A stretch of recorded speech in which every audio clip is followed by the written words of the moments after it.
All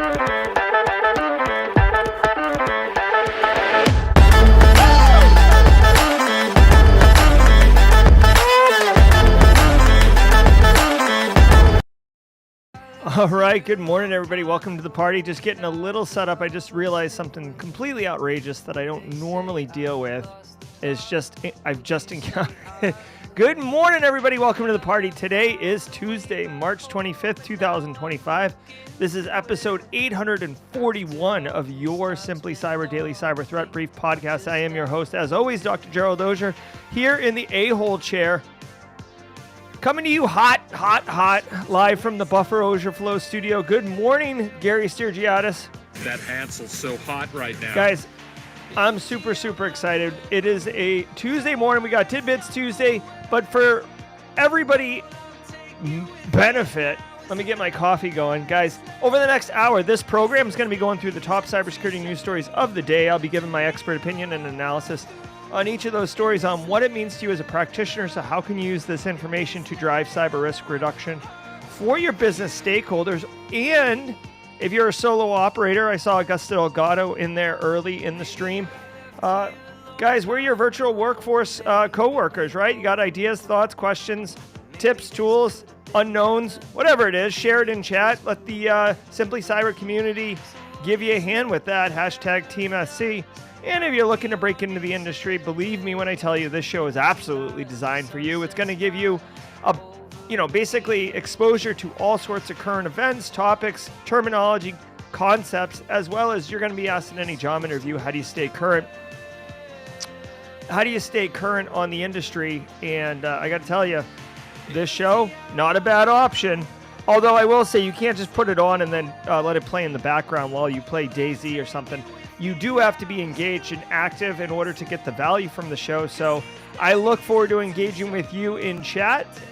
And we're off and running. Good morning now. I want you to know every single episode of the Daily Cyber Threat Brief is worth half a CPE. So don't be shy. Wait, hold on. That's for after the mid-roll. I want you to know I don't research or prep for the show. Ain't nobody got time for that. No. Because honestly, I'm over here moving and shaking. I got to go teach at the Citadel in a hot minute, and there just isn't time for that. Plus, no, Random X, I'm just really slow with video games. DayZ has become a thing for me now. I just installed it last week, so, all right, guys. I got to tell you, the coffee hasn't slapped yet. I got my GRC Mafia representing. This is my union card for... for the GRC Mafia. Mad Destroyer would be disgusted with me. I've actually combined two dark roasts together. I didn't have enough for a whole pot, so I just combined two to make one. And it tastes like I did. I gotta tell you. You are so dumb. Yes. You are really dumb. For real. I am mixing two different roasts of coffee. Not a best practice. All right, guys. Let's go ahead and run through the ad rolls. We'll do this really quick. I'll be engaging with you all in chat, and then I'm going to tell you how this show just absolutely destroys your CPE requirements. Quick word, and then we'll be right back. Let's go. I want to give some love to the Daily Cyber Threat Brief sponsor, ThreatLocker. Do zero-day exploits and supply chain attacks keep you up at night? Well, worry no more. You can harden your security with ThreatLocker. Worldwide, companies like JetBlue trust ThreatLocker to secure their data and keep their business operations flying high. ThreatLocker takes a deny-by-default approach to cybersecurity and provides a full audit of every action allowed or blocked for risk management and compliance. Onboarding and operation is fully supported by their US-based Cyber Heroes support team. Get a free 30-day trial and learn more about how ThreatLocker can help prevent ransomware and ensure compliance. Visit threatlocker.com. What's up, Simply Cyber? You know what keeps CISOs up at night? The unknown. Those exposed assets and leaked creds floating around the dark web that you don't even know about? Well, that's where Flare steps in. Think of Flare as your organization's amazing threat hunting capability, continuously scanning both clear and dark web for exposed enterprise assets, leaked secrets, and even compromised credentials being sold in private channels. Their cutting-edge platform, powered by transparent, generative AI, prioritizes real threats so your team can take immediate action. Stop playing catch-up with threat actors. Get ahead with Flare's threat exposure management capability. Don't take my word for it. Visit try.flare.io/simplycyber and try it for yourself. Do you want cutting-edge, high-quality cybersecurity education, regardless of financial position? Check this out. I want to give some love and some praise to Antisyphon Training, powered by Black Hills Information Security. Antisyphon Training is absolutely disrupting the traditional cybersecurity training industry by providing high-quality, cutting-edge education to everyone, regardless of financial position. They bring industry professionals with years and years of experience into the classroom to teach you and anyone else who's interested practical skills that are in demand in the market today. And on top of that, the student experience is amazing, as you and hundreds or thousands in some instances of other students are actively engaging, networking, sharing tips, tricks, and experiences with each other, all live in the classroom. Go to antisyphontraining.com, check out their course calendar to see what courses they have coming up next. You won't regret it.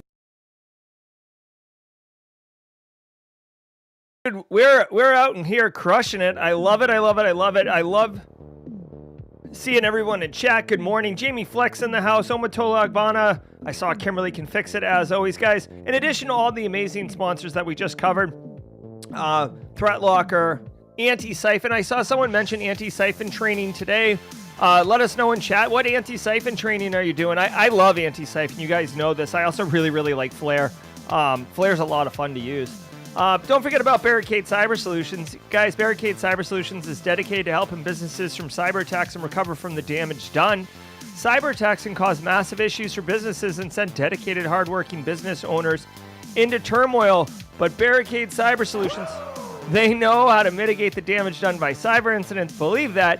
Even if you're some small municipality in Pennsylvania getting slapped around with ransomware, hypothetically speaking, Barricade Cyber would be the people to call. Or the phone, the email address to ring, or the website to go to, right? You could get on a calendar here. You can call the phone number.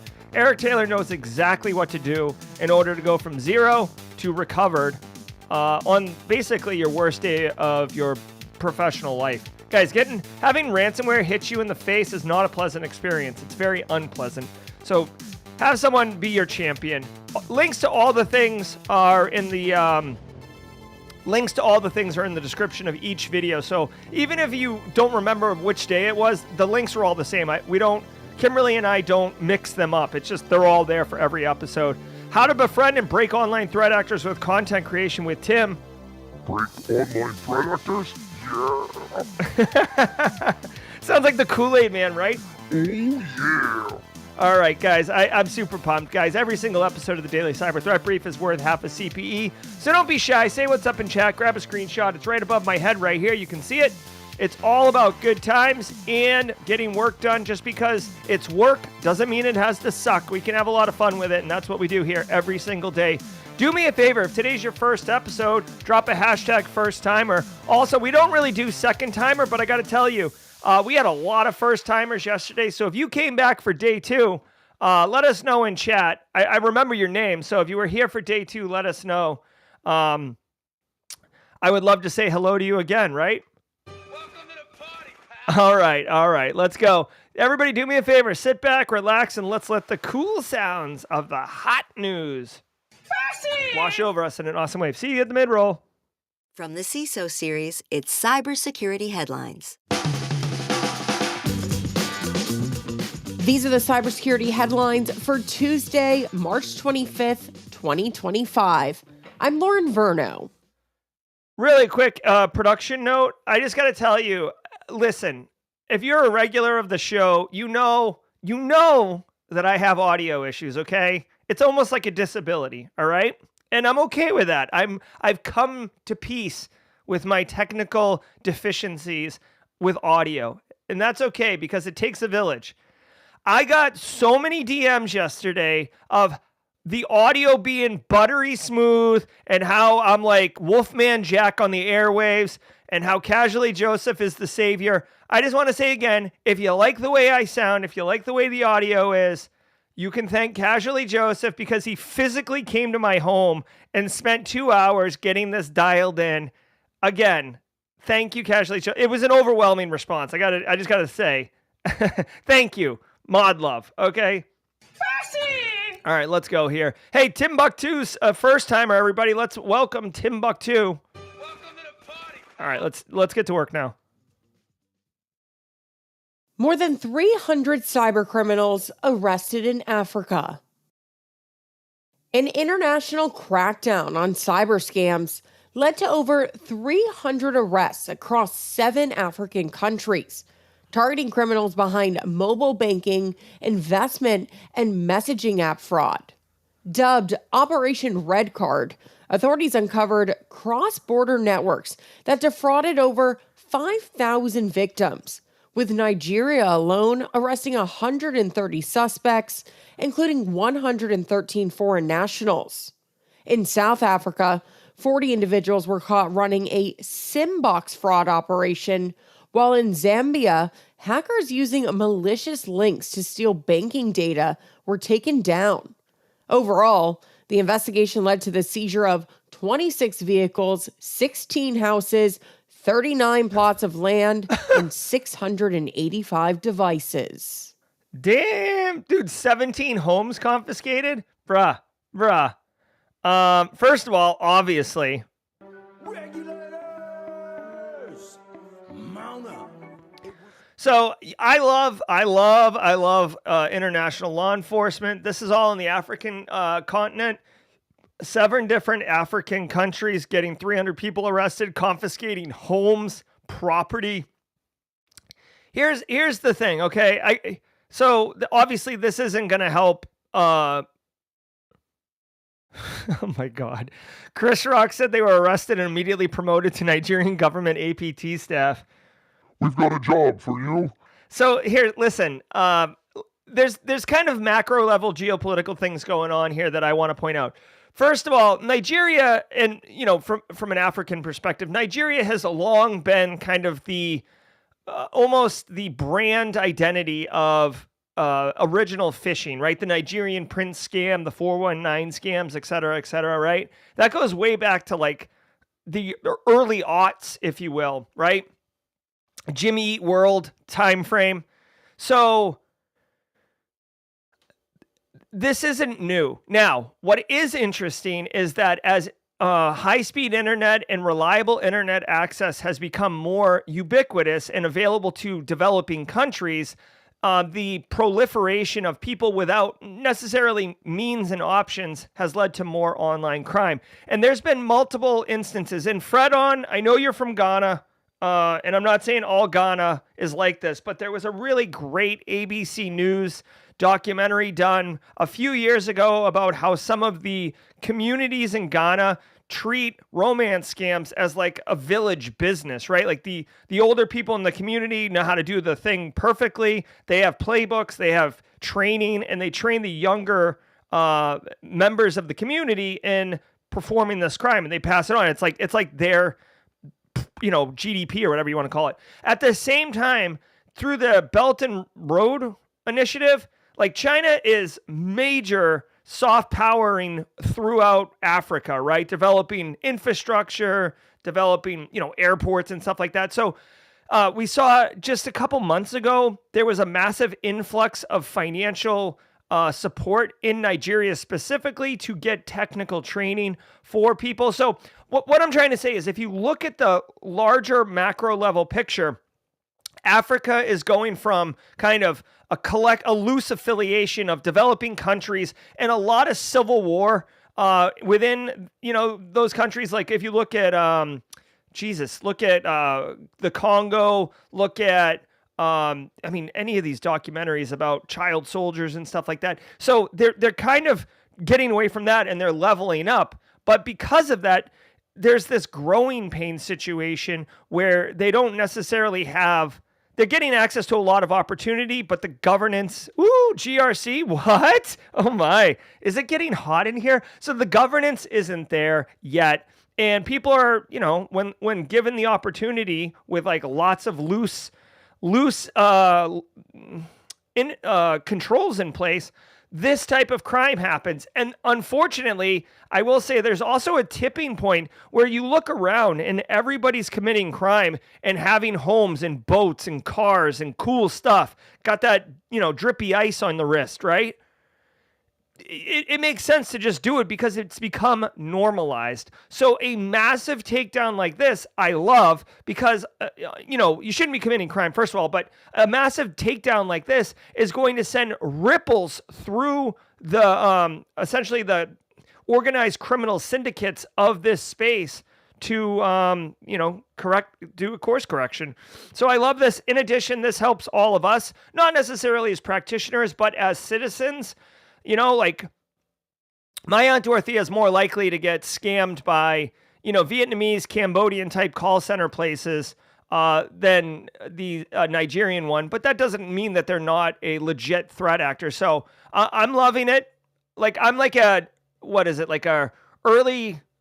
late 2000 teens McDonald's commercial. I'm loving it. Let's go. Like more of this, I'm the first person who'll sign up for Interpol, not the band, but the international law enforcement community. 23andMe bankruptcy puts millions of DNA records at risk. 23andMe filed for bankruptcy on Monday, and many are asking the question, what's going to happen to all that personal information? Now, some have raised major concerns that its vast database of genetic data could be sold off to the highest bidder. While the company insists privacy protections will remain intact, court documents make it clear that all assets, including customer DNA records, are on the table. California's Attorney General issued a release ahead of the announcement, urging users to delete their data immediately, warning that unlike passwords, genetic information is permanent. Instructions on how to delete that data can be found in today's show notes. All right, here we go. So for everybody who was like, oh, Jerry, you're such a dork. Why are you so worried about genetic data? Privacy zealot. I just want to know if I'm 1/8 Scottish, right? I want to know if I'm related to Chris Rock, right? And now, 23andMe unable to maintain a viable business model, and the data's out. And guess what? When you liquidate a business, I don't care if you're selling genetic, whatever, or you're selling hamburgers.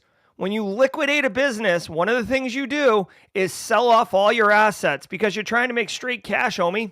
Straight cash, homie. You want to pay off debtors. You certainly don't want a warehouse full of crap, right? So you sell all the machines you own, you sell the intellectual property, and you sell the data. And 23andMe, oh boy, do they have a huge data store of really interesting data. So here is the TLDR. Number one, if you or probably one of your aunts or uncles did this, you may want to delete the data. They do have it in the show notes, how to delete the data. Just as a bonus tip, could make for an interesting piece of content on social media, sharing how to do this for people. Secondly, I am so cynical, right? I know you can't, I shaved and got a haircut, so you can't see how gray I look or I am, but I'm old enough and grizzled enough in this industry to be cynical to basically say you can delete your data, but I would assume 23andMe has backups of said data. So go read your EULA. Go read that 45 pages of size 4 font that you clicked through quickly in order to find out if you're related to the Queen of England. And you're probably going to find out that you're allowed to delete the data you control, but they also control a copy of your data. I'm speculating, but I'm also just being cynical and real. What can this do, right? So right now, maybe not so much, but I'll give you like a quick about this, and then I'll give you a lesson learned for us as practitioners. The quick about this one is like, yeah, it's not a big deal right now. Like, oh, who cares if they know I'm 1/8, Dutch or whatever. Here's the thing. Right now, maybe not a big deal, but the two use cases that come to me immediately is this is your DNA, all right? So if we do get cloning, they did a sheep 30 years ago. So if we do get into cloning of some sort, there you go. And I know you're like, ooh, that sounds like science fiction. Okay, like, number two, prescription diseases, prescription biological weapons.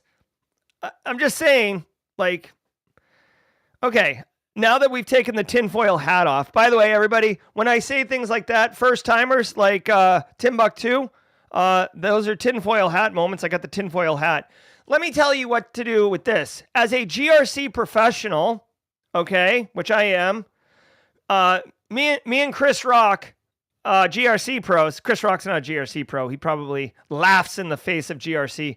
Here's the deal. When you do business with a third party, you should absolutely include a conversation at minimum, a clause ideally, on what happens to your data when the business relationship ends, and that they commit to deleting your not just deleting your data, but they commit to helping you transfer your data out.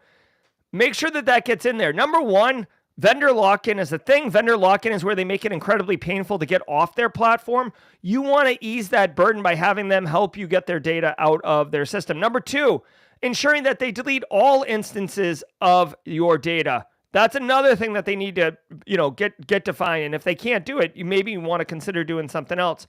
But this is a situation where, you've gotten into bed with a business and you're like, oh no, it's cool because I play golf with DJ BSEC. DJ BSEC, I'm going to give my data to him. It's no big deal. Well, then DJ BSEC gets acquired by evil, faceless conglomerate. And now all of a sudden the rules have changed. And evil faceless conglomerate's like, well, what agreement did you have? And DJ BSEC and I have like a cocktail napkin where we just like wrote it out, half in the bag on the 19th hole. And they're like, well, this is the contract, and now we own all your data. So, you know what? Governance gets crapped on, but guess what? Left of boom. Put all the things in place before crap happens, because you can't know what's going to happen, and this is a perfect example. I guarantee you, in no sales call was 23andMe talking to businesses or customers like, well, don't worry. If we file for Chapter 11 bankruptcy, you'll be fine. No one's saying that. Ain't nobody got time for that. Ain't nobody got time for that. It's just the reality. So, you know what? It's okay to be the wet blanket in the room who's asking what happens if you guys break up. You know what I mean? What happens if we break up? Who gets our data, right? And I know when you're like crazy in love, you don't want to talk about what happens if we break up, but it happens. All right.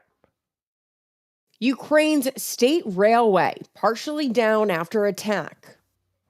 A massive cyber attack on Ukraine's state railway has disrupted online ticket sales, forcing passengers into long lines at ticket booths, but not affecting train schedules. The company called the attack systematic and multi-layered and is working with Ukraine's security services to restore systems while testing for vulnerabilities. Officials have not attributed the attack to a specific group yet, and they are unsure when every system will be back up and operational. All right. John V with the super chat. Thanks, John V. Biohacking is real.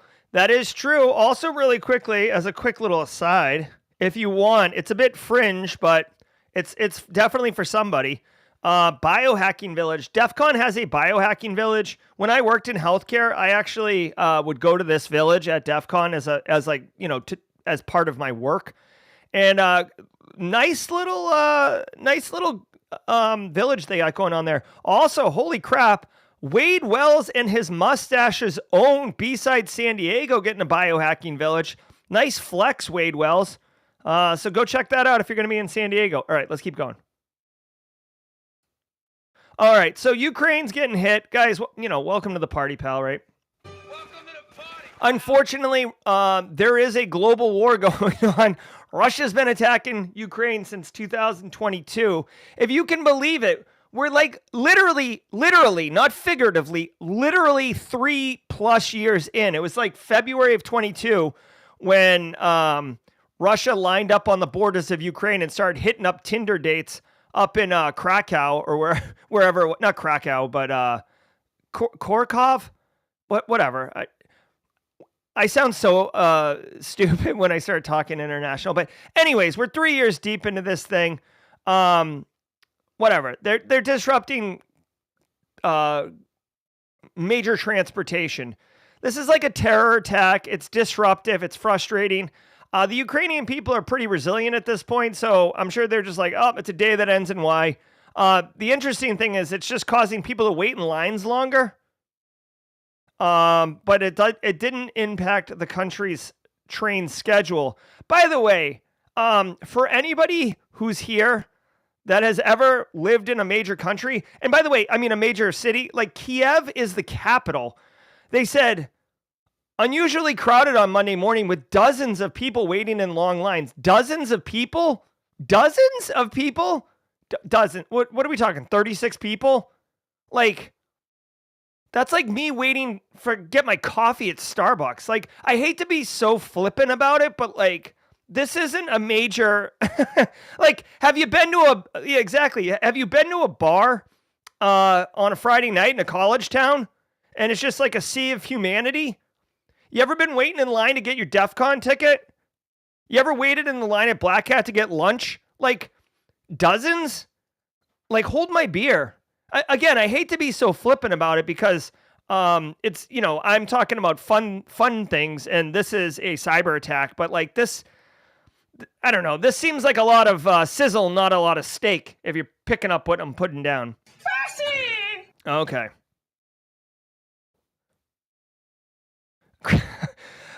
Phil Stafford says he wishes he had to wait in line of dozens, right? Chris Rock wants to know who's buying train tickets anyways. Yeah, absolutely. So anyways, I mean, whatever. Like, look at this. I mean, they have 25 look at in the picture, you can see it in the background. It says window 25. This looks like a nice orderly group of people. Like, looks normal. Okay, so, online systems can get hacked. I'm sure the online train ticketing system is an online web app. Denial of service attacks, web app vulnerabilities. TLDR for practitioners here, just so you're getting a little bit of value out of this. You can't really stop a denial of service attack, so that's going to get slapped in your face. You can use Cloudflare to mitigate the damage of a denial of service attack or limit it. But what I would say is definitely use a service I personally like, and they're not a sponsor. I personally like and have used Shodan Monitor. I talk about it often on the show. Shodan Monitor can actively monitor your external facing internet assets and find out if vulnerabilities appear. That way you can, limit the amount of exposure you have. Yeah. Also really quick, great point here from Justin Gold. Dozens of people waiting. Literally, there's 25 windows, so there's dozens of windows for people to access. So, you know what? Honestly, I gotta say, it's kind of low key. Like somebody in GRC planned this train station with the ability to have the overflow. Travius Yet says, new to chat, just started the GRC masterclass. Welcome to the party, pal. Welcome to the party, pal.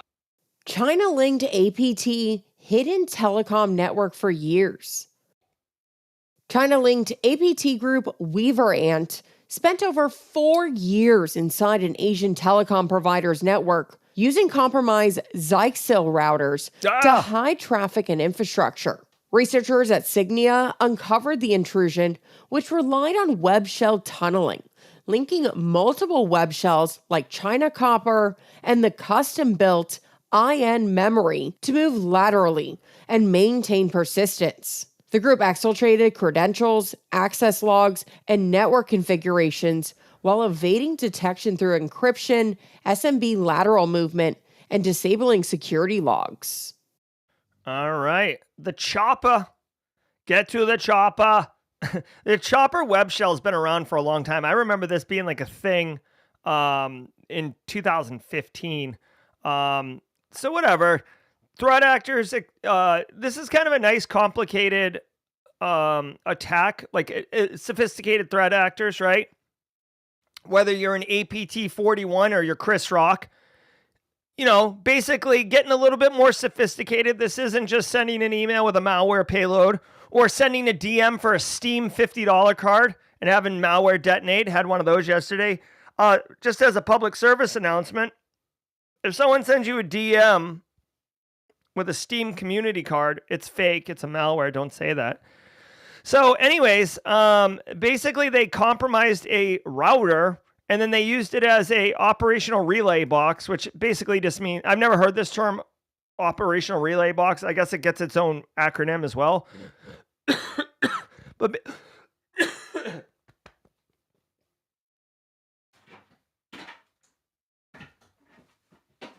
ugh, that was gross. Thank you. Sorry about that.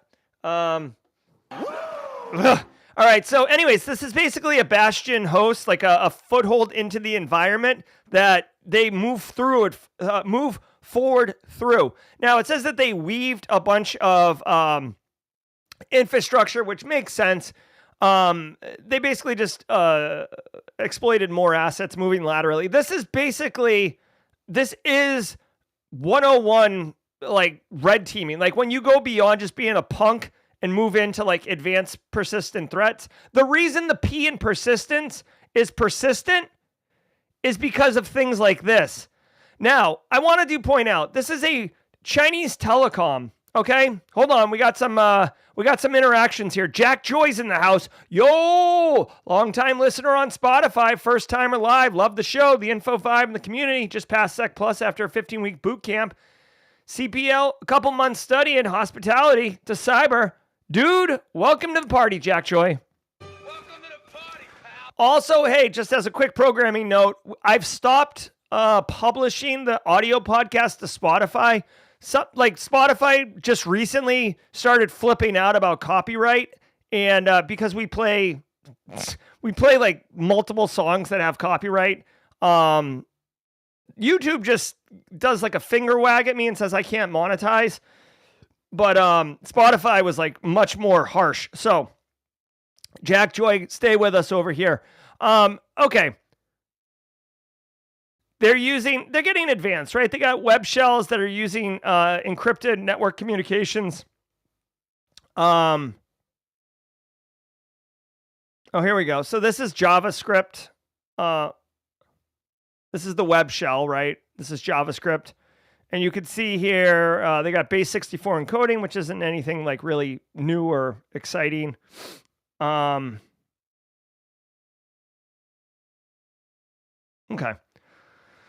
So what do you do here? Web shell tunneling. All right. So I guess it's having one web shell go to another web shell, go to another web shell. Honestly, I get that it kind of hides things, but at the same time, it actually seems more brittle, right? If you have a web shell chain and you need to use one to get to the next one, and if anyone breaks a link in the chain, it's going to disrupt the entire situation. They did hide for 4 years in the environment, so there is that to be mindful. What I would say is from a threat detection perspective, let's check this out. Okay, hold on. We got some. Yeah, you can see here. They're just exploiting web servers along the way, right? They put a web shell on the external server, then they put a web shell on any internal web servers they can find, and then they're using SMB to move laterally. First, so two things here, okay? Number one, if you are a business of any size, like a major telecom provider, please convince your leadership to spend the money on enterprise grade technology. Zixel is not an enterprise grade tech. It's a commercial grade tech, and that's fine. But this is the way you run when you're not buying enterprise grade stuff. Okay, so first of all, there's that. Second of all, definitely don't be shy about going and doing some threat hunting in your environment. Let me see if I can find.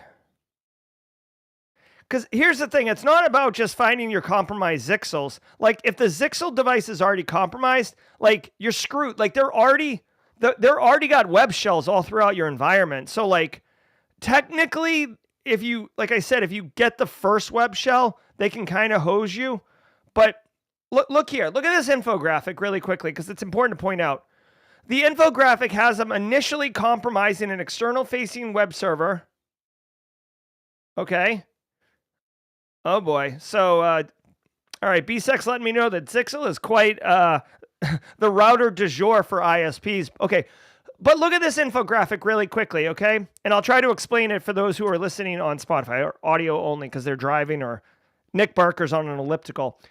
Initially, you compromise the external facing server. Then you tunnel in and put another web shell on an internal server. Then you continue to put web shells on, as many as you want, moving through the environment until you get to something of interest.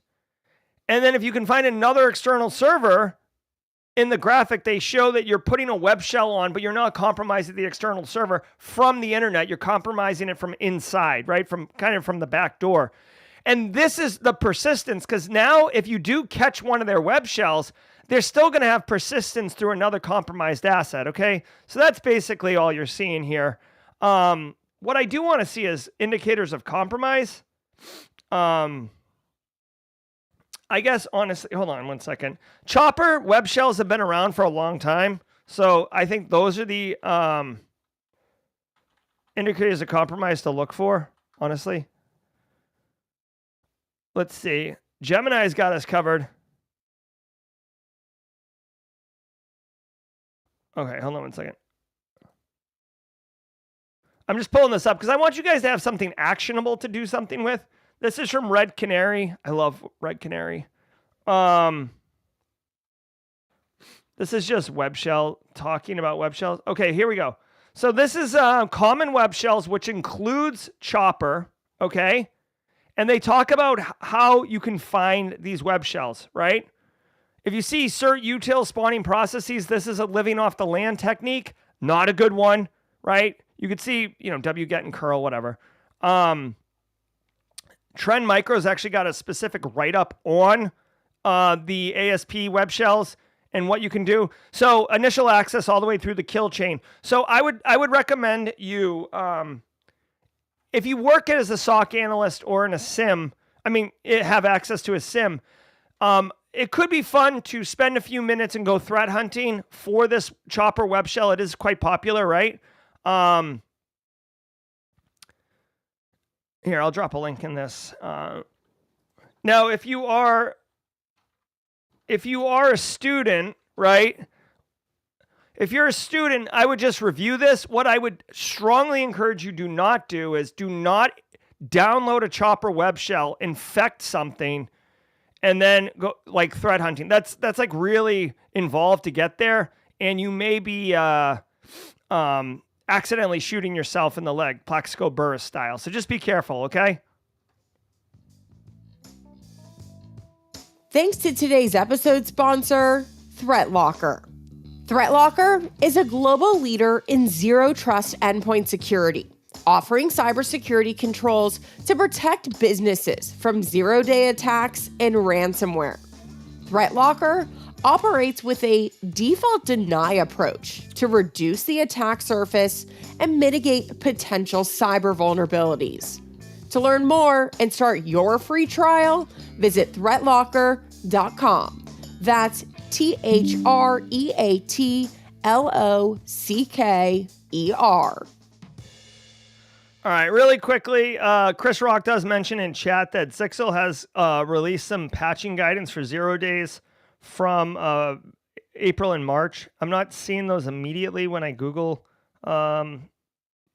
here, but basically, yeah, if you're running Zixel, definitely go check it out. Like Zixel, Fortinet, QNAP, like any of those, like just make sure you're staying up to date on the patches, okay? All right, let's quickly do this. We're running behind. I do have to go teach at Citadel today, so I'm going to speed run the second half of this show.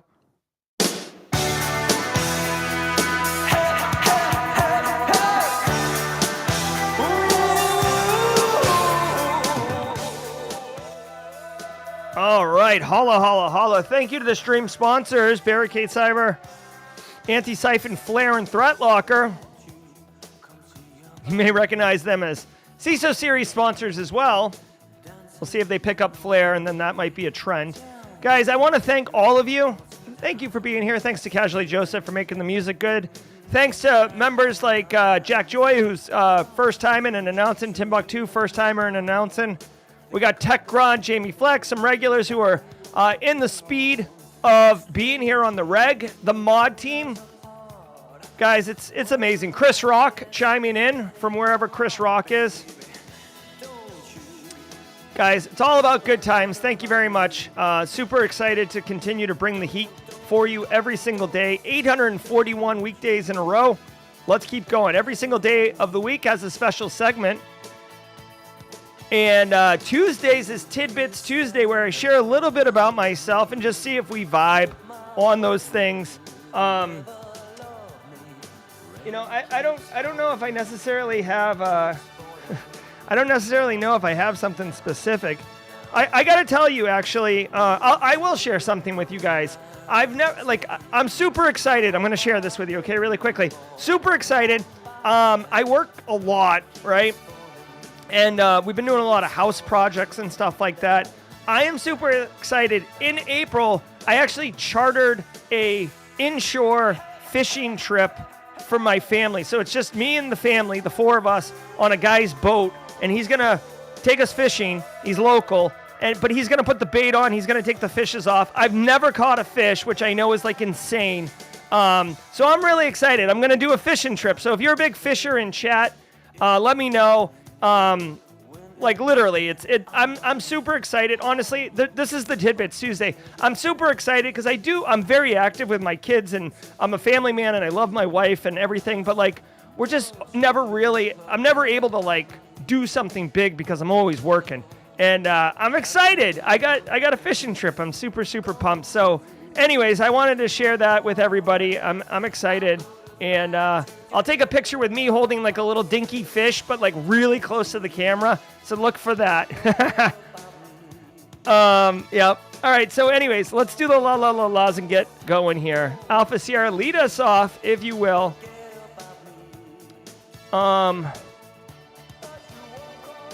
Also, bonus tip, since we're talking fishing, bonus tip. My dissertation chair, Kyle Cronin, at Dakota State University. I was just at Dakota State for talking, and I hung out with Kyle. He actually bought like an RV and cut out the holes in the bottom of the RV, and he actually drives it out on the ice, and him and his buddies go ice fishing in the comfort of a home but he drives it out there. It's really funny.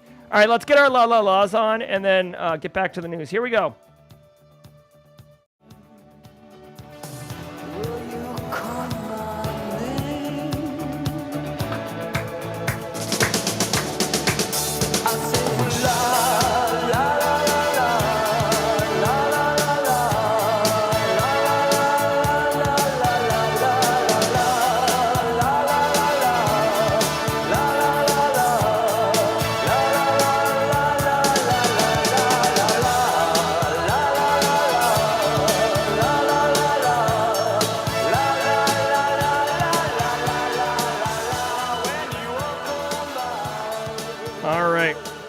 Now we've entered the speed run session of the show.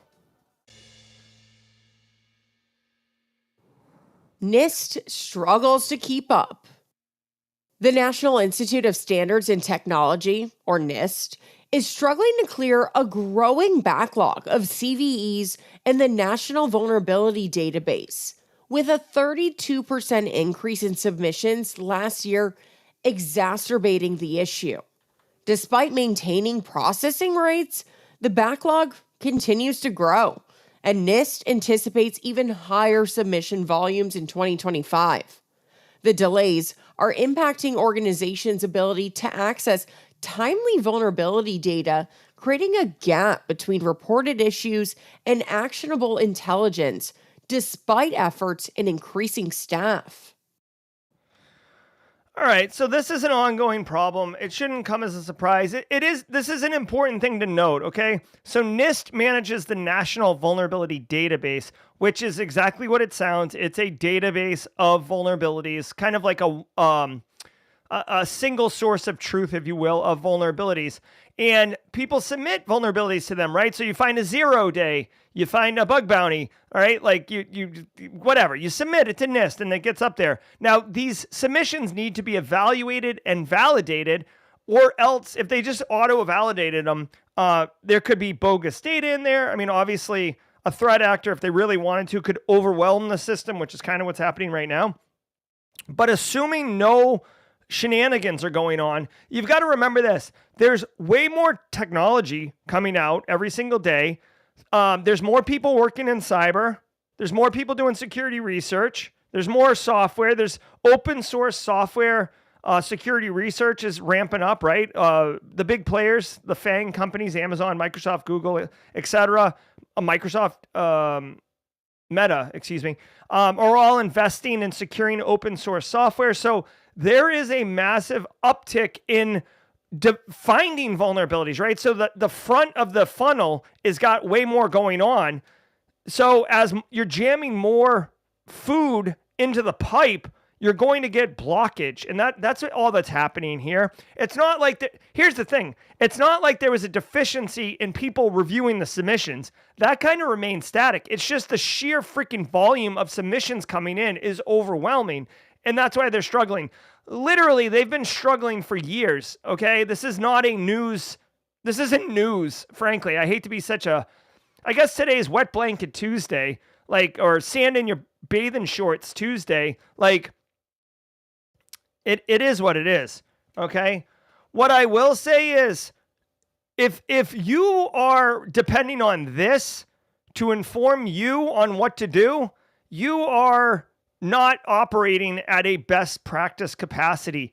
You should take control of your cybersecurity program. You should lock arms or hug, right? Your IT counterparts, right? Pretend it's 11 p.m. on St. Patrick's Day and you've got way too many Guinnesses in your belly and you're just leaning on IT and they're leaning on you and you're just I love you, man. And they're I know, I love you. That's what you need to do, together, and move forward with a proactive information security approach where you manage your exposure, you're basically your attack surface. You limit your attack surface. You limit the amount of IT that's internet facing. You limit the amount of applications people are allowed to go crazy up on. You limit user access. Not everybody needs to be domain admin. I get it, Kevin. You've been around for a while, but guess what? Spoiler alert. You don't need domain admin to check your freaking email, okay? So by doing these things, when a vulnerability comes out and it sits in a NIST queue for 6 months, it doesn't matter, right? It doesn't matter because you've already reduced your attack surface. You're ahead of the game. You're playing chess while they're playing checkers, all right? That's what I'm saying. If you are reactive in your information security program, you might as well take your pants off and run backwards through a cornfield and, hope is your strategy. So what I would say is this is interesting, but for me and my programs and you and yours, it shouldn't be a deal breaker. New ransomware group makes quick impact. A new ransomware as a service launched just earlier this month, Van Helsing Raz, has already caused significant damage. Within just 2 weeks, the group compromised 3 victims, with ransoms reported as high as $500,000. The service offers affiliates 80% of ransom payments, with a $5,000 deposit required for new users, and targets multiple platforms, including Windows, Linux, and ESXi. Despite its advanced features, the ransomware has some developmental flaws, like mismatched file extensions. And the group has one rule: to not encrypt systems in the Commonwealth of Independent States, or CIS countries, which is common for criminal groups tied to Russia. Yeah. Okay. So 2 things. One, be mindful of this. These people, Van Helsing, Ross, whatever, they're coming quick, they're coming hard, and, they're making a lot of money. Dude, affiliates get 80% of the ransom payment, 20% goes to the operator. That's impressive. That's a pretty good margins, right? They're targeting everything: Windows, Linux, ESXi chassis, so hypervisors, right? Basically, your infrastructure, I don't care what your infrastructure is, right? The pain, your infrastructure is at risk. Alex Katsanos, your infrastructure is at risk. Katie Craig, who was a first-timer yesterday, back for more. Welcome to the party, pal. Katie, your infrastructure is at risk, okay? So this is what's up.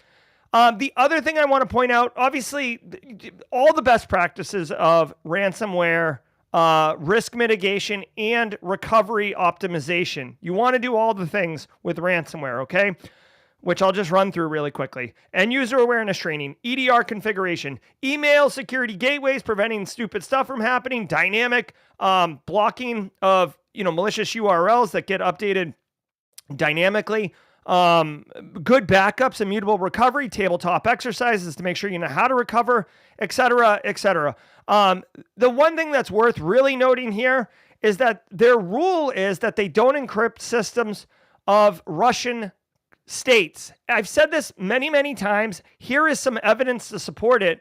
This right here, this fact is more evidence to support that if you operate as a cyber criminal actor in Russia and you don't attack Russia, you don't really have a lot of concern of having your door kicked in by, FBI, right? I think there's a sound effect, right? FBI, open up. My 9-year-old says that from time to time. He'll walk in and grab they have like Kinder eggs, except they're in like bar form now. So they're like Kinder candy bars or whatever. He'd be like, FBI, open up. And then he'll rip the lid off and then eat it.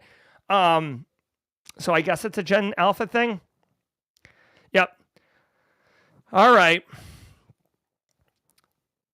Anyways, the final thing for practitioners who are in here, you should not be unless you're really level 3, level 4 maturity on the NIST cybersecurity framework, which many of us are not. Many of us are running around in maturity level 1.5, maybe 2. You are not protecting from Van Helsing ransomware as a service. You're just protecting from ransomware because it's Van Helsing today, Black Boston tomorrow, Flaming Donkey on Wednesday. And the Kool-Aid Man on Friday. Okay, let's keep going. Next.js flaw allows attackers to bypass security checks. A critical vulnerability has been discovered in the Next.js framework, allowing attackers to bypass authorization checks by sending requests with a specific header. With more than 9 million weekly... Okay, really quick. I guess the FBI open up's over a decade old. I just installed DayZ. Please, allow me to... I live... Like in my mind, it's 2014, okay? Let's just all agree, okay? Okay.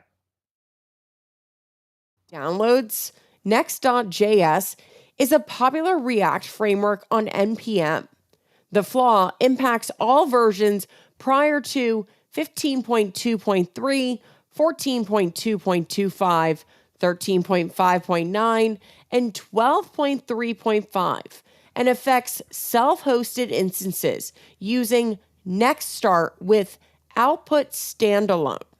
Users are urged to upgrade immediately, and those unable to patch should block requests containing the x-middleware-subrequest header to prevent exploitation. Okay, so we talked about this as a bonus story yesterday. Just so everybody knows, if a story comes in from CISO series that is not something we want to talk about here at Simply Cyber, the mod team is really, really good about having a hot story ready to swap in. And we actually covered this story yesterday. So welcome from the future, where we already did this. So basically, a couple things. This is fairly trivial to exploit. They're saying that the a way to prevent this from happening right now, if you can't patch right away, is to block X middleware sub request in the header. As far as I know, right, last time I checked, you can modify headers, right? Like if a threat actor is trying to exploit this, they're definitely custom building the request. They're not using a web browser, okay? So like this is a fine technique, but this is like blocking a hash value for a malware sample. Like I feel like it's going to be potentially able to circumvent. Maybe I'm wrong. I'm definitely open to that. What I do want to say, since we did spend time talking about this yesterday already, This is kind of moving hot. I want to share two great resources with you. One is the very talented, you recognize him. Look at this guy, recently engaged John Hammond with a tight haircut. He looks like he's built for speed now. He's covering in great detail this particular vulnerability. I'm sure he does a nice little demo of exploiting it. Let's see. Yeah, looks like he's got a Docker file going on. And do we got a shell open up at some point here, John? Whatever. Anyways, if you're interested, John Hammond's got a video. I'm going to drop a link to it because I love John. John's a really great guy, by the way, in general. Go watch that. And then if you really want to... Hold on one second. Hold on. Mod Chat's making fun of me for having to scroll. But now what? This is what it looks like. This is what you've asked for. This is what it looks like when I have to scroll while live on air so I can get to the Try Hack Me box. Mm-hmm. Uh-huh. Okay. All right. Here we go. Oh, here we go. Nice. There we go. So check it out. If you'd like to actively exploit this, Try Hack Me already has a room on this, which, by the way, I think is phenomenal. Okay. I like Try Hack Me. I've done work with them. So just, in full disclosure, but in general, I like Try Hack Me. And they already made a room right away showing you how you can exploit this vulnerability. So if you want to read the story, that's cool. But if you want to go a step further and actually get your hands dirty, roll up your sleeves and get filthy up in this mess, Try Hack Me's got you covered. So giddy up on that. So go a little bit further, all right? This is kind of a gross one. Snowflake attack suspect to stand trial in U.S. Canadian citizen Connor Muka has We talked about the Oracle breach yesterday, Capella Keys. agreed to extradition to the U.S. to face 20 federal charges for his alleged role in the massive Snowflake attacks that compromised data from 165 companies. Prosecutors say Muka, along with his co-conspirators, extorted victims for $2.5 million and are linked to the Com, a cyber network involved in extortion and violence. The official timeline, though, for Muka's extradition remains unclear at this point. Okay, Mod Chat is like full Mod Chat, like full frothy, level 4 rapids going on of them making fun of me because I have to scroll like a boomer. All right, this guy, right? Snowflake attack. Guys, when Snowflake hit, I didn't even know what Snowflake was. Apparently, it's one of these like multi, 9-figure $1 million, maybe $1 billion company that brokers in data. They operate in the background. No one's like, oh, hey, did you get the new Snowflake? No one's doing that. Everybody's just like running businesses and then having Snowflake on the back end. But this guy, Connor Muka, 26-year-old out of Canada, Ontario's own, getting 20 federal charges. That's going to equate to a long time in jail.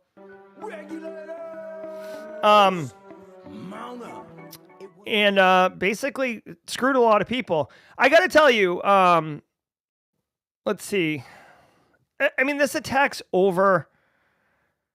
The guy's just being brought to justice. We can monitor it and watch it online. Whether or not it slows down attacks, I doubt it. We'll see. What I will say, I'll leave you with this, okay?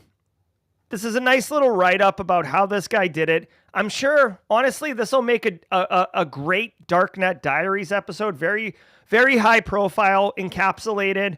There's a bad guy to point the finger at. What I would say about this is, yes, cybercrime is not cool at all. But the swiftness and the Eye of Sauron from United States justice and Canadian justice that was put on this dude leads me to believe, I have this like prevailing theory, and this is a tinfoil hat. Okay, so let's put a tinfoil hat on this. I have a prevailing theory that like, I'm not, okay, I'm trying to think of how to frame this. If you F around with powerful people and their money specifically, you may not have meant to like accidentally tip over that particular column, but when you do, a horde of fire ants come out of it. Okay, Colonial Pipeline's another great example. Darkside ransomware gang took down Colonial Pipeline, and within within a day, the U.S. federal government had clawed back something like $20 million or something like that, like which never happens. Darkside had to disband afterwards, which never happened. So like a lot of people are getting hit with ransomware. Oh my God. You know what? DJ BSec's been really busy lately. Been kind of quiet in Mod Chat. He comes back in full force. He's sitting in the passenger seat and he's just like not even looking out the windshield. He's directly looking at me driving and he's like, I wouldn't do that. Oh my God. DJ BSec, great to have you back. All right, TLDR, this is a case study. There's nothing for you to do here because the guy's already been arrested. All right, let's boogie out of here. I got to go teach.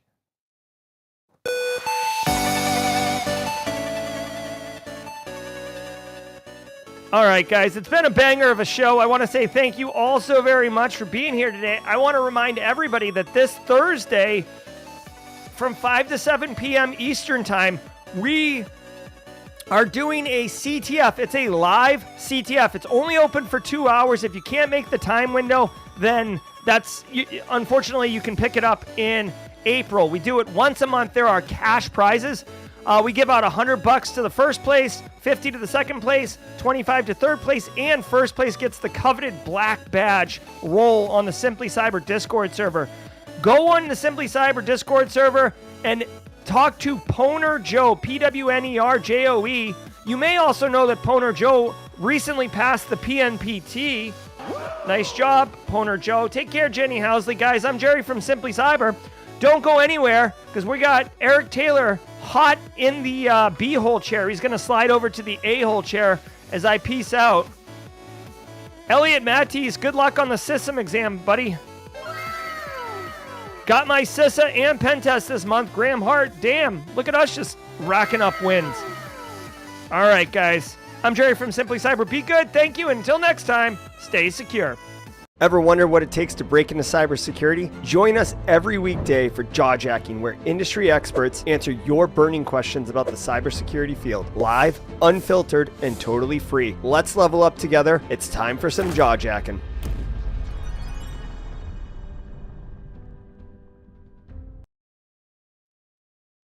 Good morning, good afternoon, good evening, wherever in the world you are. I hope you're doing okay. Ooh, let's turn that music down a little bit.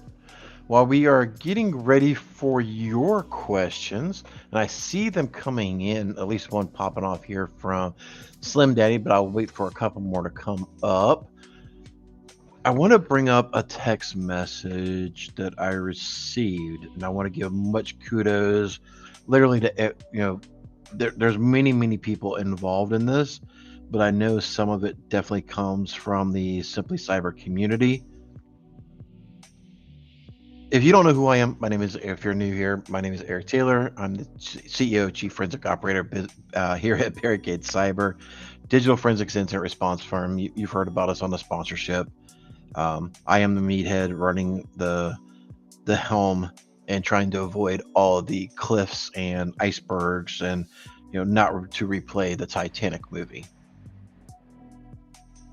Here we go. So there was a certain figure that I wanted to make sure I got for everybody. So those who have been around for a while know that I lost my son Hunter, and we've had a very strong campaign trying to help raise money for NUSC with Legos and Radiothon and all that stuff. Well, going back over the holidays, we had a major drive. When you go to hunterstrong.com, it was directly to the PCICU, Pediatric Cardiology Intensive Care Unit, which was a second home really for Hunter. But I got the numbers from, all of our other efforts, plus LinkedIn and Facebook and Simply Cyber community, because we talked about this for like a month. In part of Simply Cyber, through the holidays of last year, we raised $18,946.20 directly to Pediatric Cardiology Department. So from the bottom of my heart, my family's hearts, in memory of Hunter. Thank you for stepping up, whether you was able to give $1, $5, $10, whatever it was. It directly helped the pediatric cardiology at ICU at MUSC Children's Hospital. And I can't thank all of you enough for that. So thank you. I got that news literally yesterday. I had been asking about it for a while. All the time. This is what happens when I'm not watching a stream much, and I see mod chat just popping off.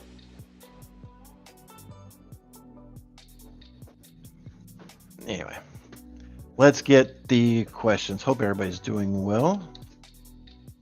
Looks like we have 4 of them. I need to pin up real quick.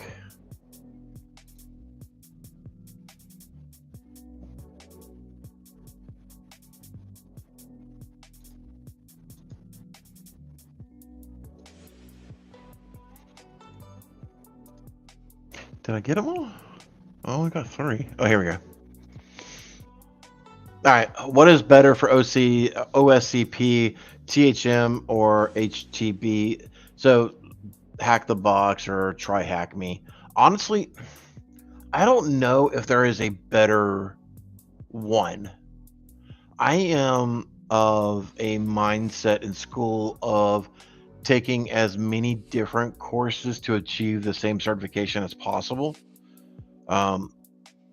Especially when you're going for OSCP and things like that, because different courses are going and instructors are going to teach you in a different way. Like,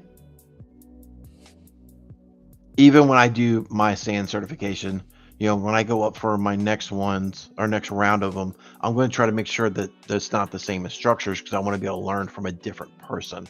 Different people look and teach and understand technology in a different way. So being able to understand it from multiple different people is always best. So if you have the option to do both, I would strongly recommend. Very, very much so. How can I transition from network role to DevSecOps? I have an AWS CAA cert. I am assuming that it's most DevOps stuff. You're going to be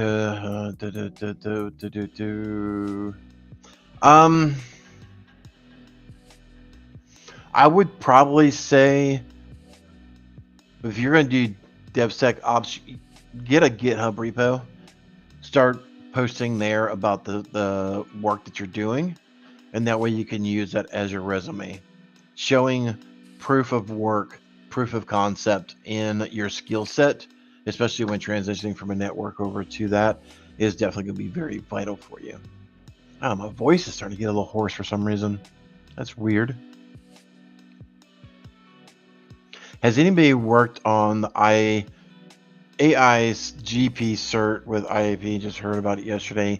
I have not even heard about this, Jerome Johnson. Hopefully somebody from chat knows more about it. I definitely do not know a darn thing about it. Being a senior network engineer, pivoting to cyber, I know about private VLANs. Great job. They negate cross platform. This sounds perfect against hackers' laterals. Yeah, absolutely. I mean, VLANs are an isolation mechanism, right? Putting your servers in a VLAN, putting your printers in a VLAN, your workstations, your guests, all that, and only allowing communication between those VLANs that are absolutely necessary. That's one of the things that some firewalls really don't do well, and definitely most routers do not do well. They do not. They're like, okay, we have 6 VLANs, but they can still all talk to each other. So making sure that, outside, let's just say printers, hypothetically, there's like 5 or 6 ports you need to open up. They need to come from the workstations. Do the printers need to communicate with there? Then open it from the printers over there. You may want 80 and 443 and whatever network protocols ports are open to send the print jobs to them. Do they need to be able to talk back to the workstation or server VLANs, right? for return communication. Say, hey, got the job, printing it out or printing page 5, whatever. So yeah, I mean, you're literally doing network segmentation, and kudos to you for it.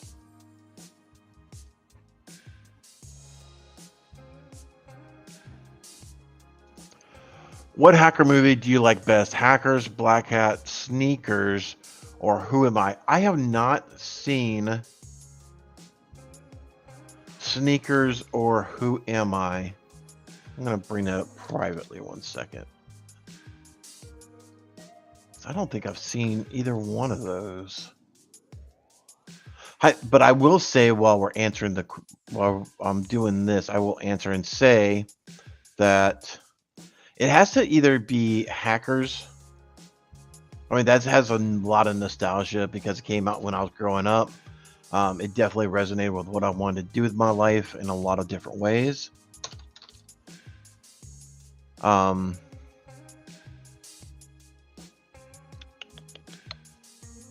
Let's see. Swordfish, I think, is a really good hacker movie as well. You know, a lot of BS behind it. You know what I mean? The stuff that's on there is definitely not, you know, real at all. But I think the storyline was okay.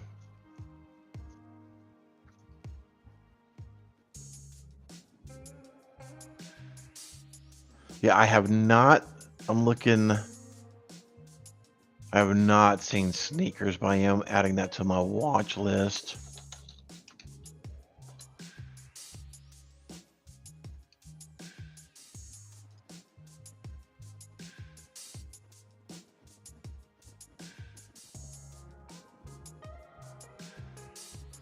Who Am I? Jackie Chan movie? Is this a secret agent loses his memory after falling from a crashing and then chases but he has no idea why? That might be a different. Oh, here we go.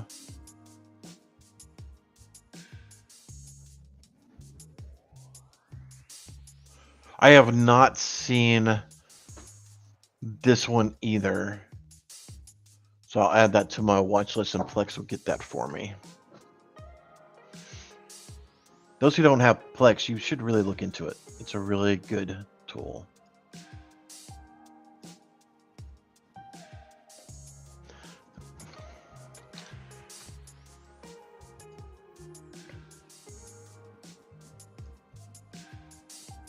I'm going to start pinning the ones that I've already answered. How about that? That may be better for me. In today's workflow,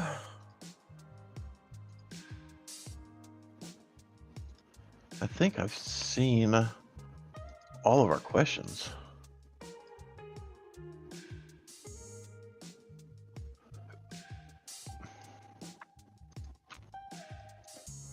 It looks like it. Let me scroll down to the end here.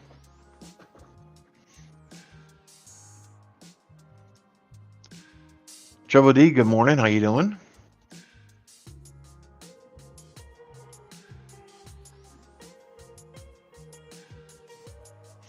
What's up, Alex? Hey, Nick X, Nick S. Thanks for subscribing. Greatly appreciate it.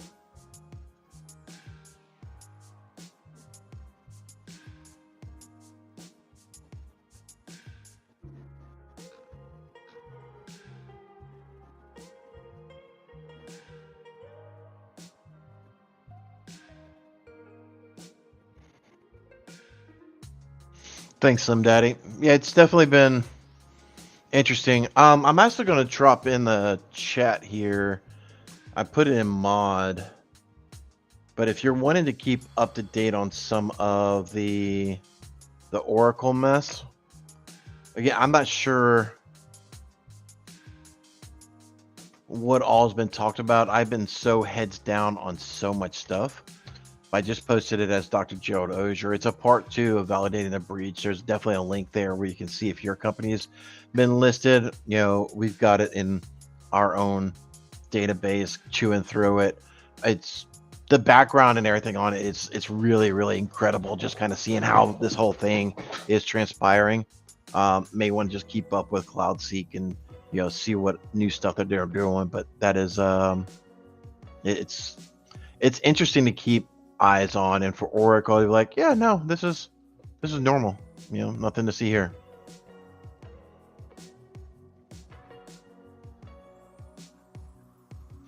Question in hot off the presses.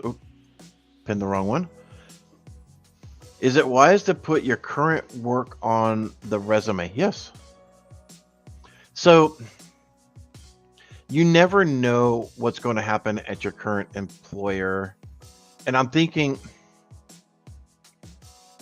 proactive on this answer, right? As you're working through your current role, keep your resume updated with your current tasks. So if you have to look for a new position at another location or a new company, it's pretty up to date. Should always be keeping that thing updated as much as possible, because you just never know what tomorrow holds, ladies and gentlemen. Not to get political, but this is a crazy, crazy world. And my CTI feed is going nuts this morning.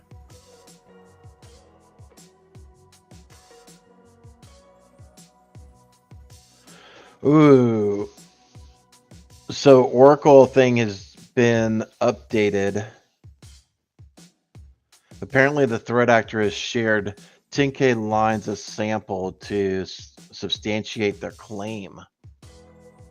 So they are dropping the proof of concept.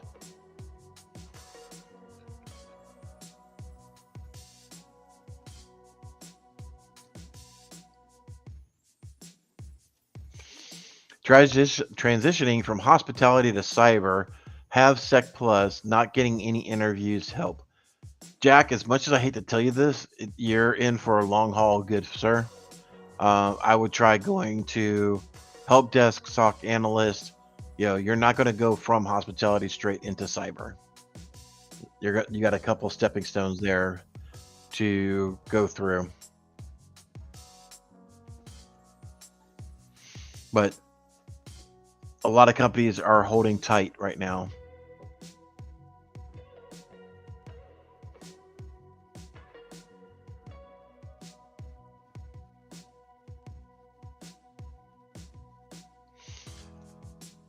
What skill set that you may not currently see a lot of, but think will be more important in the future of security? You hear about it every once in a while, but I do think API, because as we have more and more technologies being developed and more integrations with those technologies being able to communicate with each other, I would say, I would say that the integration factor is definitely going to be a hot item, being able to know how multiple technologies work and be able to build those communication factors, because not all APIs are built the same. So being able to differentiate that is good to know.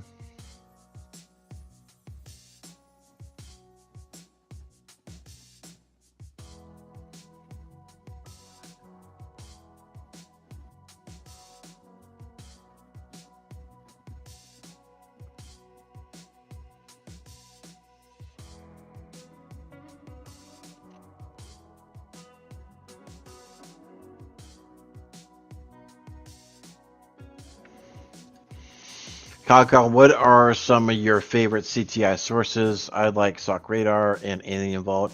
I've recently migrated away from SOC Radar. I use OpenCTI for my main dashboard, and I'm collecting from so many different sources. Alien Vault is one of them. There's a lot of RSS feeds. There's just so much. And then it requires a lot of manual entry too. So it's a mess. Keeping up with CTI is almost a full-time job. It is really, really crazy. But the more sources you have that you're pulling data from, and being able to put it into some sort of repository so that'll digest it and pull it up quicker is key. So whether it's OneNote or whatever you're using, just put all your notes in, stuff like that as you're getting new intel on a topic. But yeah.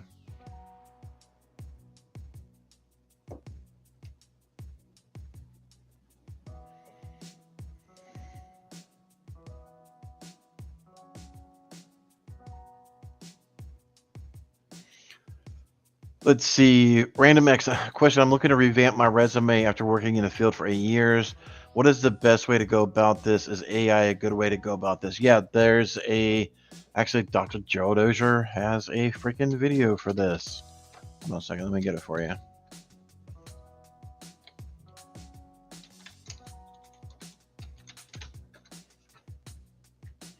He's got 2 of them, if I remember correctly.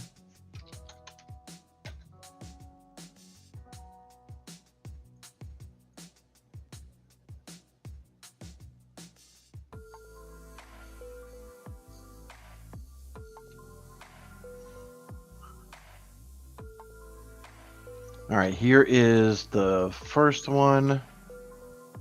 Cybersecurity resume power tutorial. Level up your resume from 3 years ago. I am pretty sure.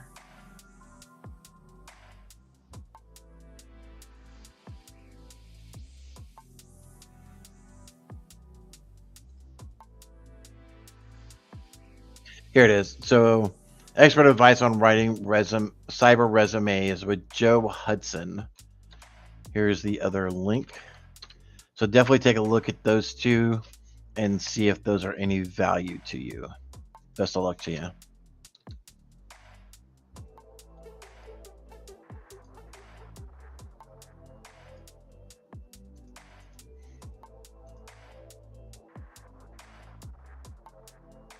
So I answered that one.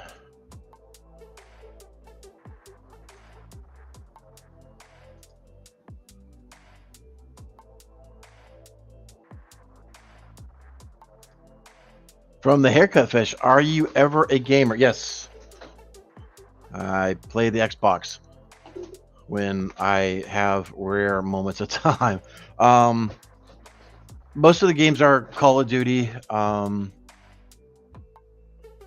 Modern Warfare, the military-based things, naturally. But I like to play those and definitely the zombie games. I'm a huge zombie killing game fanatic.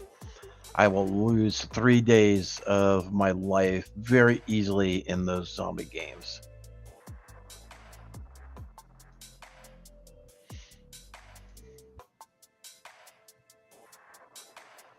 Let's see, answered that one, answered that one, answered that one.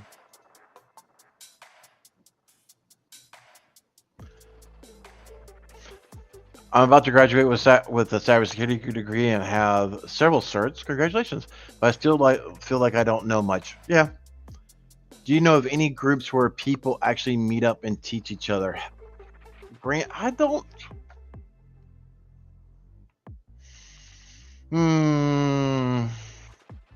Honestly, I don't know outside of conferences. Whether virtual or in person, because I really do view the talks of a conference as educational. You're learning more about a specific topic while maybe a 30,000 foot view. I know it's a sponsorship, go over to sponsorship and stuff like that, but I would definitely think about Black Hills courses, because it is a live course, and a lot of times, especially, I don't know how true it is now, I'm sure it is even more so these days than before, because it's been about 2 or so years since I attended one. But the team or the classmates would always talk to each other and like, oh yeah, I seen this and in this application or whatever, and There's always those little pieces of nuggets of things like that. So, was it a full-on instructor-led conversation in that aspect? No, but outside of the, the course or the webinar type of thing, or conference, but like, is there a local meetup where people just talk about this? I don't know. I would definitely take that to Discord and see what other people are saying. Like, post that and say, hey, I asked this question. I live in Houston, Texas, or Chicago, or New York City, or whatever. Are there other people that are able to do this, get together? B-sides, maybe your local B-sides may be a good alternate for you. Meeting up with other B-side folks.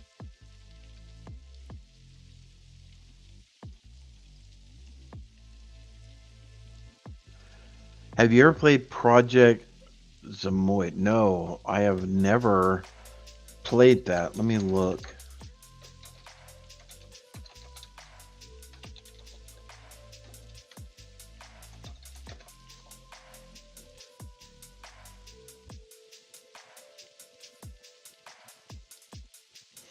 Oh, this is a PC game, right?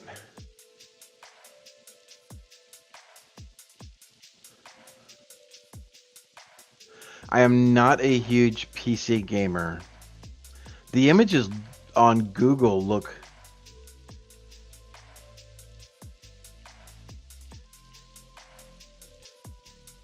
Oh, okay.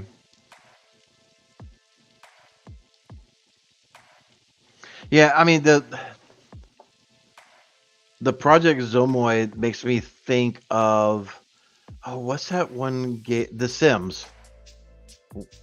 You're moving a bunch of people around and stuff like that. But now I'm not a huge PC gamer.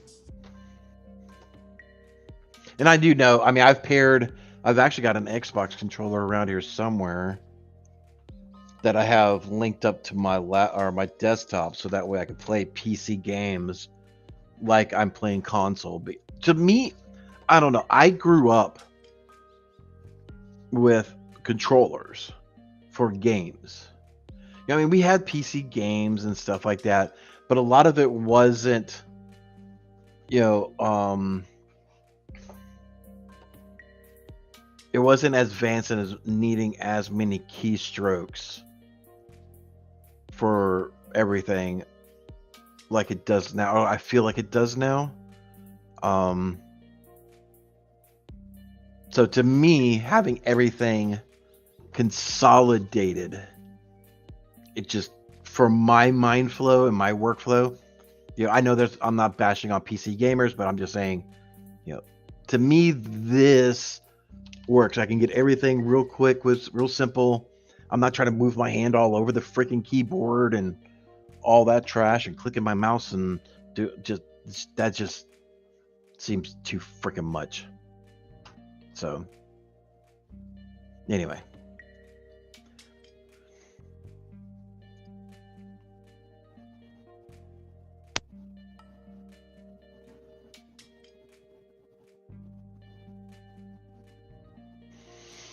All right, so Taiwan Gong, I have an associate's degree and 5 certs. Dude, you're killing it. One of them is in Security Plus and Pen Test Plus. Okay. However, I'm beginning to think I need a 4-year degree in order to get into cyber. What do you think? No, absolutely not. You do not need a 4-year degree to get into cyber. You need experience. How do you get experience?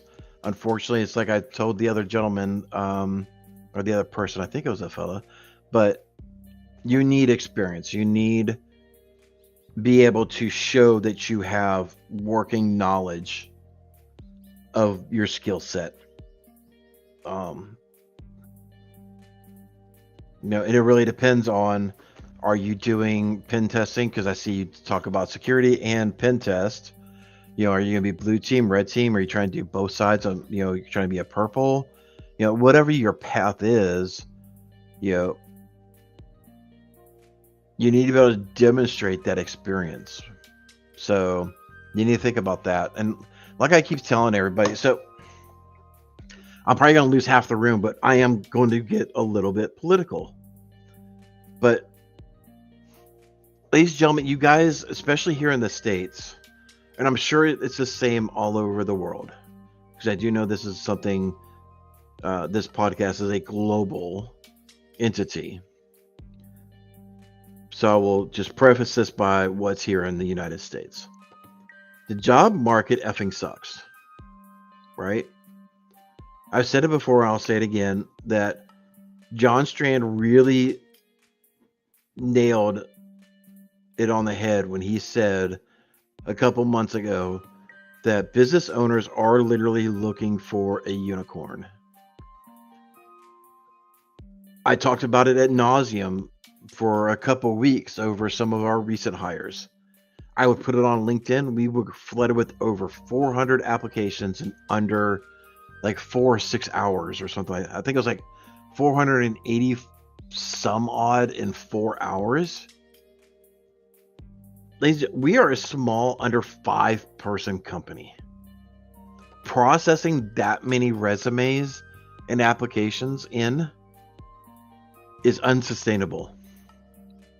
Then I went back and said, okay, we're going to make them answer some questions. And I crap you not, it makes me mad.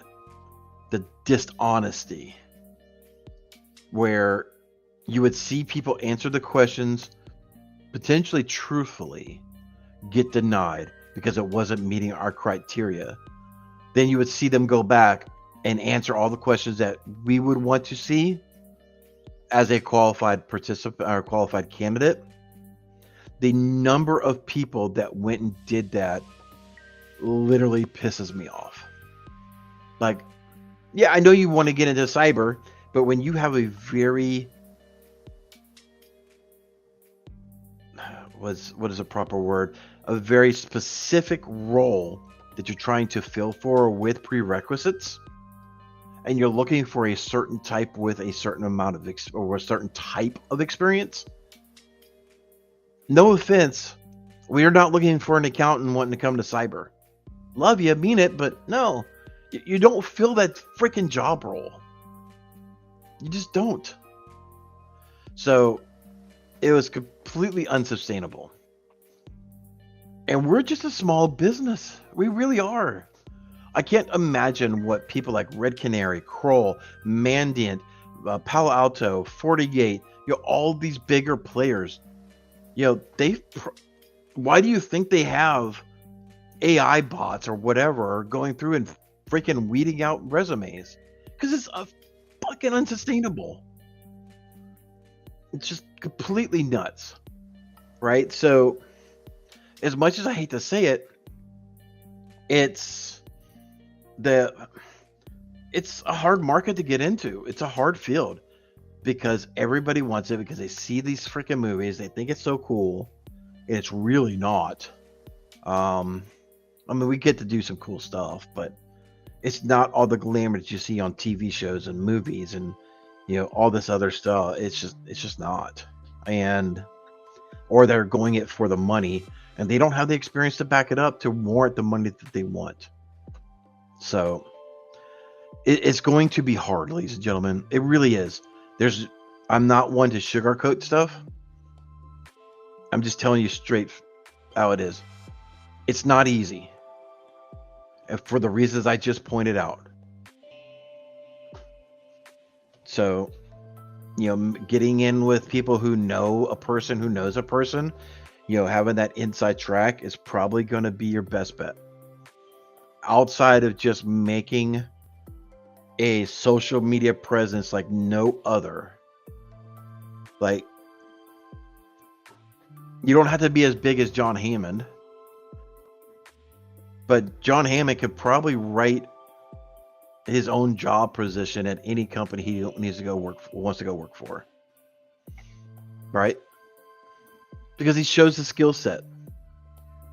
Does it need to be the most crafted YouTube videos? No. John Hammonds aren't very overly polished, right? Mine definitely aren't over polished by any means. You don't need to put together crazy videos like Network Chuck. And I'm not bashing him. I'm just saying his is very edited. It's very polished. That's his thing, is content creation on YouTube, right? So you just need to be able to demonstrate you have the skills. And you'll see people start to talk about you. And then when a job opening comes up, they're like, you know what? I've seen this dude on YouTube. I've seen this dude on LinkedIn. He knows so much. We really should go talk to him and see if he's interested. That's just the way it's going to work for a while, unfortunately. And again, I hate to be the bearer of bad news, but I'm just the guy who's going to shoot it to you straight, ladies and gentlemen. The job market's going to suck for a while. And it's not going to get any better. And it's just the way it is.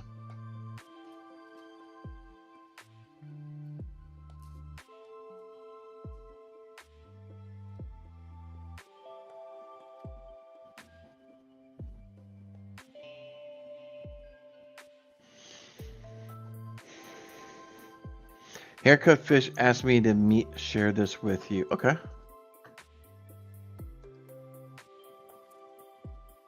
Oh, okay. Very cool. Very cool.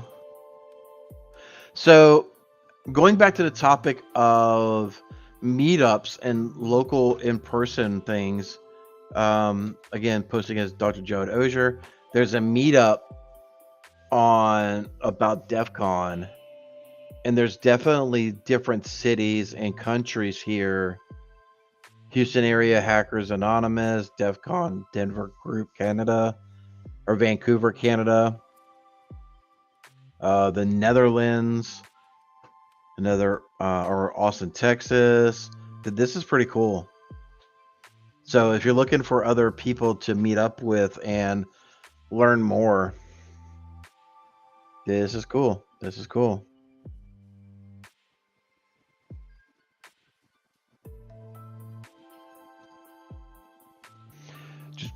Working here, looking to see what other questions.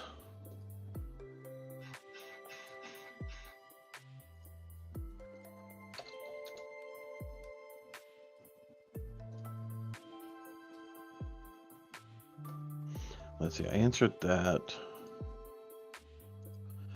Answer that.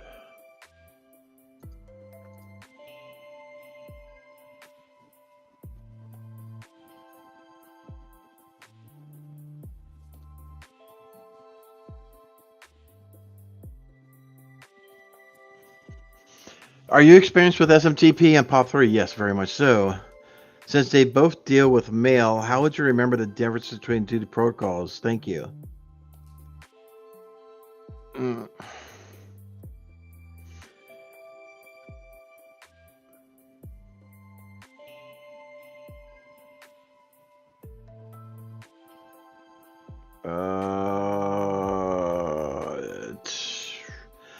So SMTP is only for outbound communication.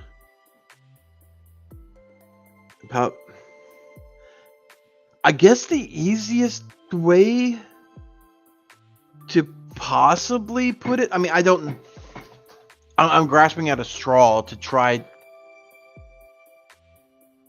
to make this work for you. So SMTP is only one way. It's outbound communication, right? You want to send an email, it's going through an SMTP relay. POP3 has that functionality, but I guess because it will be a three-way communication, right? You're able to send and receive. You can be able to mark messages as read and reply and all that. So there's more of a three-way communication with POP3, and that may be an easier way for you to remember it, right? That's what makes sense to me in my head. Hopefully that helps.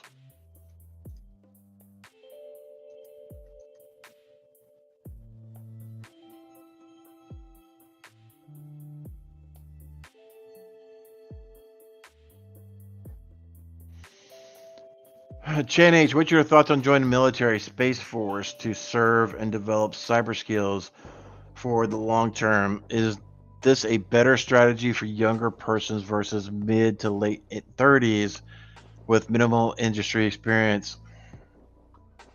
Oh, fudge.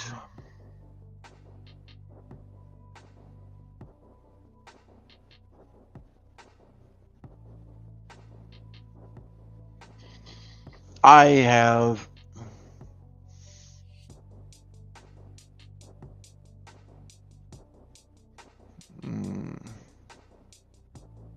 military. It was the greatest of times. It was the worst of times. And with that said, I don't know much about the Space Force. I really don't. They're too new of a branch for me to really advise on.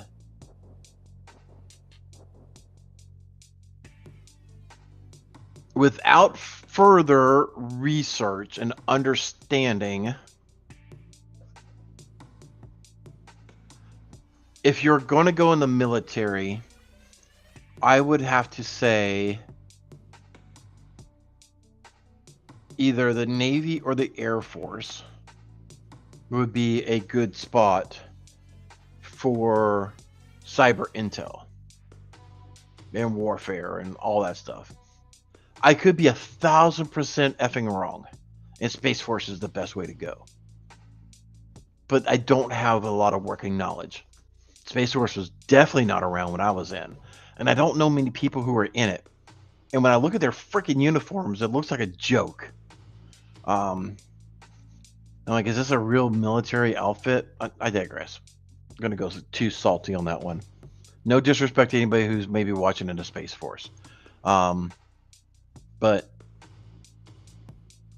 I don't know enough about them. I don't know their MOSs. I don't know what's being learned on. I mean, is that more astrological and, you know, outside of the US type of thing? Like, I don't know if they're doing a whole lot of cyber stuff here on planet Earth versus Mars or Moon or whatever, right? Because I mean, space. Again, I don't know. I don't have enough information in my noggin to understand and adequately articulate a good answer. I do know that the Air Force and the Navy have the best cyber stuff, right? If you can stand water, consider the Navy. Air Forces, they're called the chair force by other branches for a reason. But they have massive intel in the Air Force. If I'm not mistaken, the Air Force was the first branch to start flying drones. So, I'm all for military experience as long as it's going to be beneficial. And I do like the fact of being able to give back to your country. Jan, I'm not sure.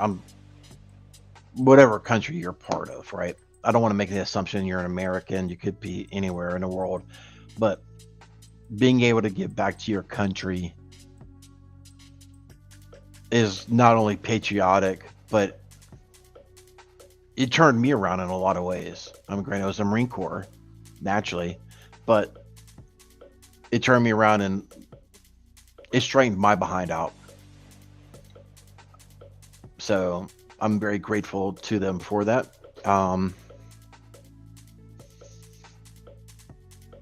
Just gotta see if it's for you. Military isn't for everybody either, right? It takes a certain discipline and mindset to be able to do it.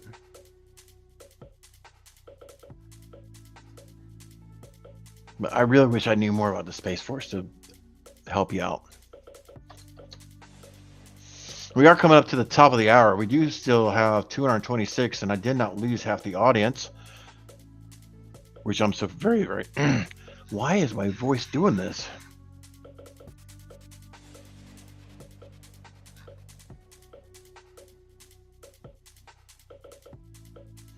Oof, drone force. I had heard about the Space Force being an extension of the Air Force.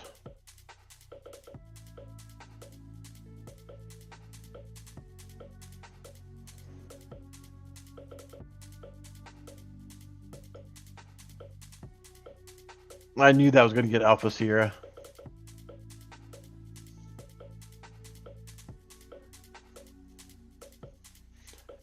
Wasn't that a TV show? Because literally when I see there's like a Space Force TV show or something like that. And I forget what that dude's name is. Let's pull up on my Plex here. Yeah, Steve Carroll. So I thought it was a freaking joke.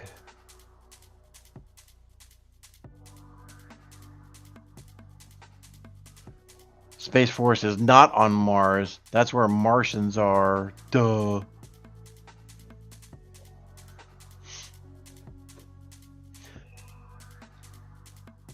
Hey, here's a good dad joke that a really stupid dad joke. I chuckled for half a second. How many psychologists does it take to change a light bulb? How many psychologists does it take to change a light bulb? Just one, but the light bulb really wants to change. Will really need to want to change.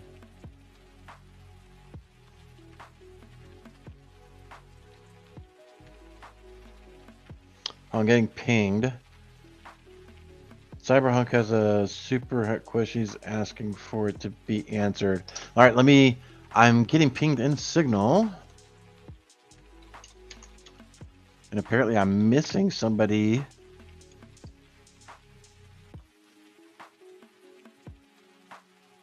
Question. Cyberhunk returns. Question, can you answer my question? I'm looking for it.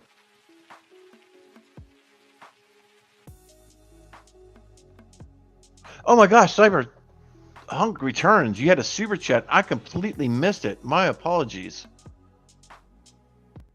I am so sorry. I was literally just doing the Q : and I was literally going to next, and I completely overlooked your super chat. Again, sincere apologies. Thank you, FedEx, for hitting me up on Signal, letting me know about that. So mods may have been yelling at me about that too, but I don't see it. Anyway, so debating between 3 different job offers. Okay. Cybersecurity junior analyst, entry-level software developer, and senior IT auditor. My long-term goal is developing cybersecurity applications. What is the best job offer? All right, so your long-term is cybersecurity application, so software dev.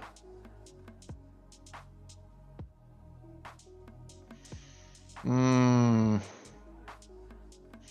me, it seems kind of obvious. Entry-level software developer would be your best course because it is in that job. You're wanting to get to create applications in the cybersecurity space, but you need that experience. Let's talk through it. Cybersecurity junior analyst. You're being an analyst. You're a SOC analyst, essentially. That doesn't really get you into creating applications. A senior IT auditor, to me, that thinks more GRC. You're defining and creating policies and stuff like that. That's not really application built. So to me, I think the obvious choice is entry-level software developer, because that is the path that you want to go. All right, you're going to need to learn how to create those applications so you can build cybersecurity applications, right? So to me, that's the way I would go if I was in your shoes. And what I, just based off of the answer or the question details, again, Cyberchunk returns. So sorry for that. Thank you, FedEx, for hitting me up on Signal and saying, hey, Meathead, take a look at this.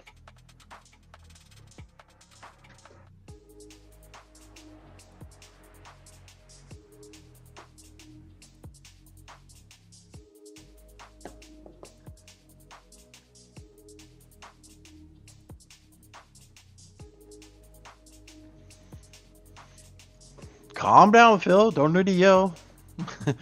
You don't have to have a bit paid for it to be experienced. Absolutely.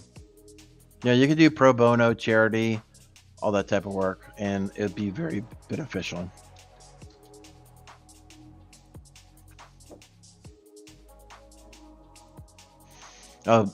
Seeing this comment from Kimberly Can Fix It. Cyber groups like ISC and ISA also tend to have learnings in addition to regular meetings. That's always good to know.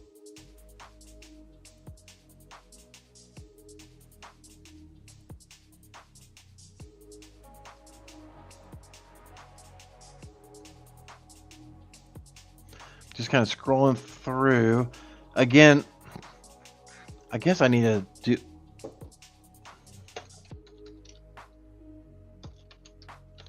Did I miss any other super chats?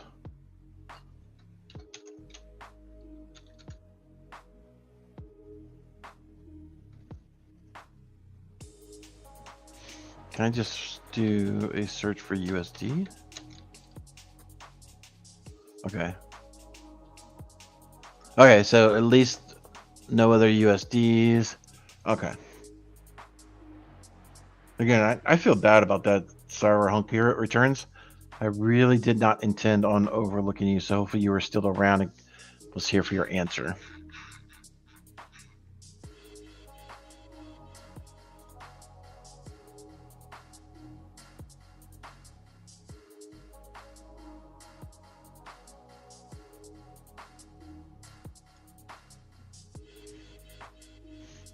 Dude, Signal has become my primary out-of-band communication.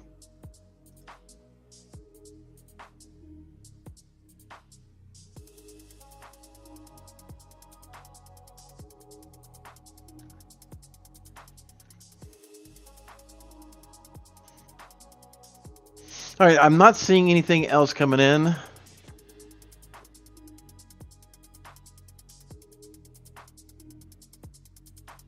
I think I've got all the questions. I think that was the only super chat.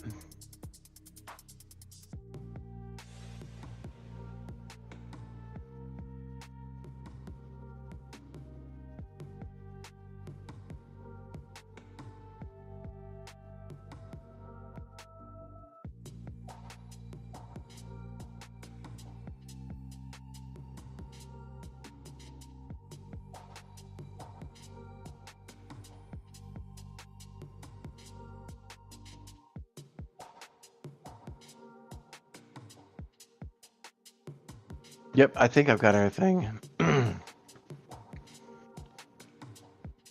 right, y'all. Those who stuck around come to spoils. As you know, we do the sea shanty, and we'll close everything out. Thank y'all so much for tuning in. I do greatly appreciate it. 205 y'all, 60 mofos hanging on in here.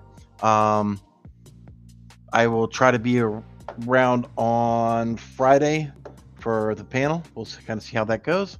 Until then, y'all take care of yourselves, stay curious, and get out there and try to touch some grass. Just get outside, enjoy it. I'm not sure about your neck of the woods, but it's pretty nice out here in South Carolina right now. So, been enjoying keeping the windows open and airing out the house, getting ready for that spring cleaning coming up soon. All right, y'all. Y'all take care of yourselves. See y'all next time. There once was a kid whose passwords laid across all sites. They were the same, a criminal, then found their fame by taking that data to go. Soon may a criminal come to steal your pictures and data and run. One day when the crime is done, they'll steal your account and go. Hey everybody, I hope you enjoyed that content. Keep the cybersecurity train going by connecting with the other Simply Cyber community resources.